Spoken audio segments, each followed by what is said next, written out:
Ganesh's Secret Forest by Vayu Naidu.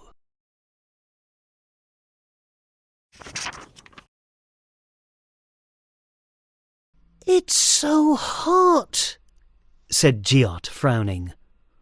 "I'm sweating," said Mita. "It's always humid in August," laughed the children's uncle. Giot wiped his face and muttered, "Why can't Ganesh festival be in December when it's cooler?" "Because," Uncle patiently explained, "this is the season the crops are harvested and stored in warehouses." "And Ganesh protects the food for us," said Mita, "especially sugarcane. Sweets are his favourite." "I love sweets." Giot's frown suddenly disappeared.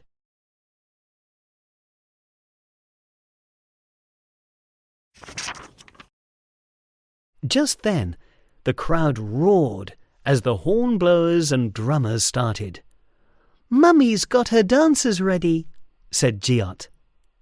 Giot and Mita ran to Reshma. Their mum waved. She was on a float with Ganesh.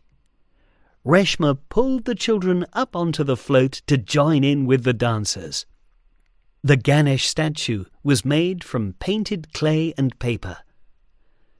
It looked like Ganesh was writing on a stone tablet with his tusk. But there were no words on the stone. His elephant head nodded as the float slowly passed through the crowds. Suddenly, the float stopped moving. Rice grains poured from hanging pots, and Giot stumbled onto Ganesh's soft paper belly. Ganesh burped. As Mita laughed, the statue winked and lifted her and Giot into the air with his trunk. They were whooshed up in the sky, high above the crowds below. "This is cool," said Giot. "What's going on?" shouted Mita. The hornblowers' music turned into bird calls. Holding on to each other, they landed in a forest and looked up to see Ganesh standing before them. Not a statue, but real.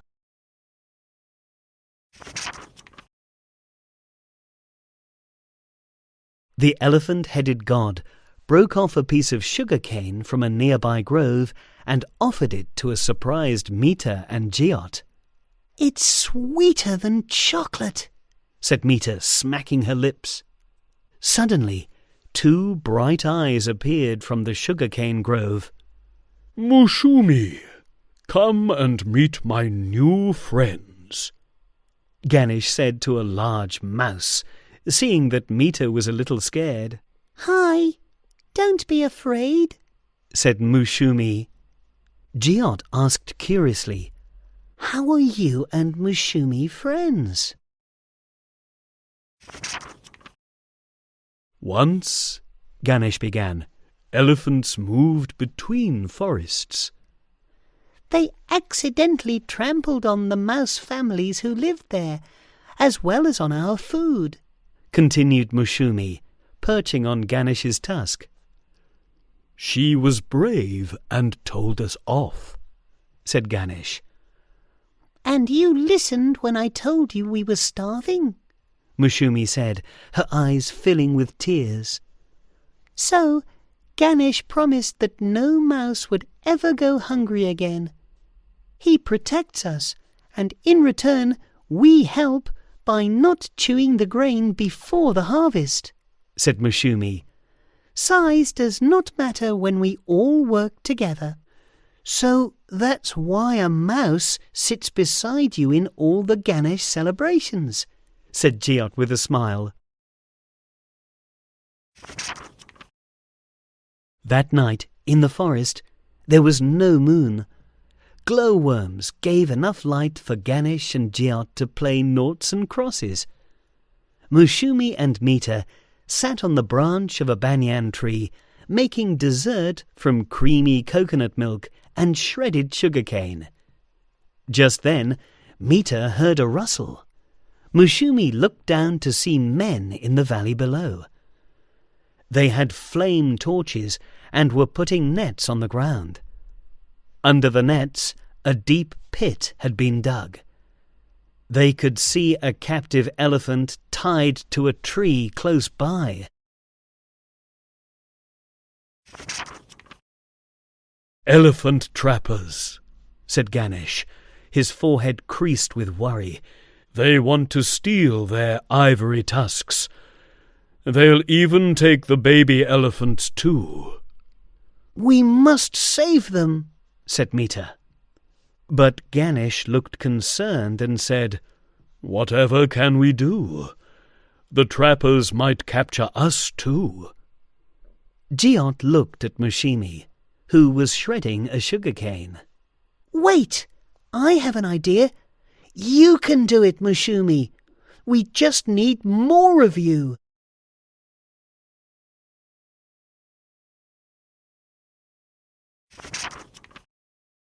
"Yes," said Mita.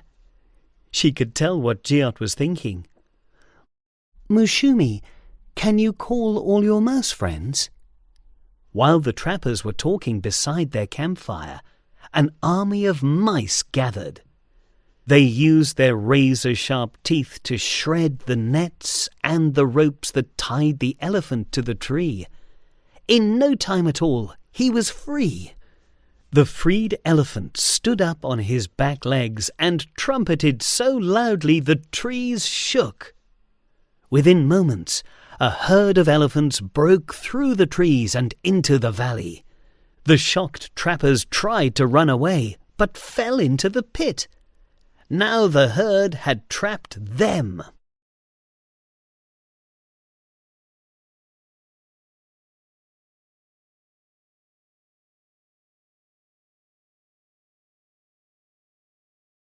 "Yes," said Mita. She could tell what Jiot was thinking. "Mushumi, can you call all your mouse friends?" While the trappers were talking beside their campfire, an army of mice gathered. They used their razor-sharp teeth to shred the nets and the ropes that tied the elephant to the tree. In no time at all, he was free. The freed elephant stood up on his back legs and trumpeted so loudly the trees shook. Within moments, a herd of elephants broke through the trees and into the valley. The shocked trappers tried to run away, but fell into the pit. Now the herd had trapped them. "They've learned their lesson now," shouted Mushumi. As Mushumi and all the mice took a bow, Mita, Jiot and Ganesh chorused, "Size does not matter when we all work together." Just then, a bright streak of lightning was followed by a clap of thunder and the sound of horn blows. The rain began to pour as Ganesh, Mita and Jiot were whooshed back to the float. Everyone was still dancing and celebrating. It was as if they had never been gone.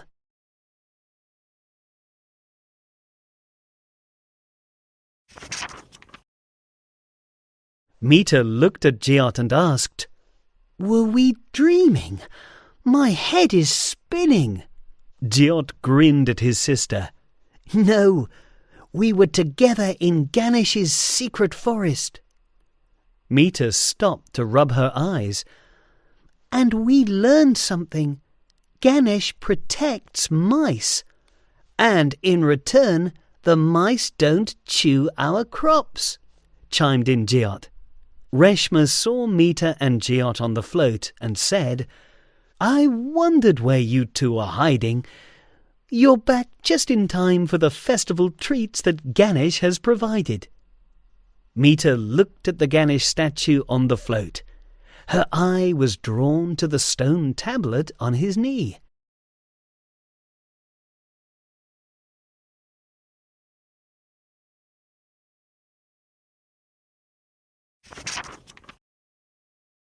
Mita pulled at Jiot's sleeve. Her brother read what Ganesh had written and then looked up at his sister in surprise. "Size does not matter when we all work together." And while everybody on the float was busy throwing petals into the air, Ganesh looked at Jyot and Mita and winked. Ganesh Festival. Ganesh Festival is celebrated after the harvest each year. Farmers thank Ganesh for protecting their crops, our food, from weather and pests.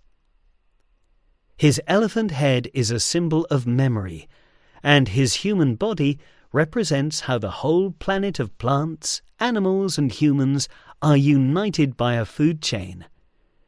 Giving thanks to Ganesh brings us all together, no matter what size we are.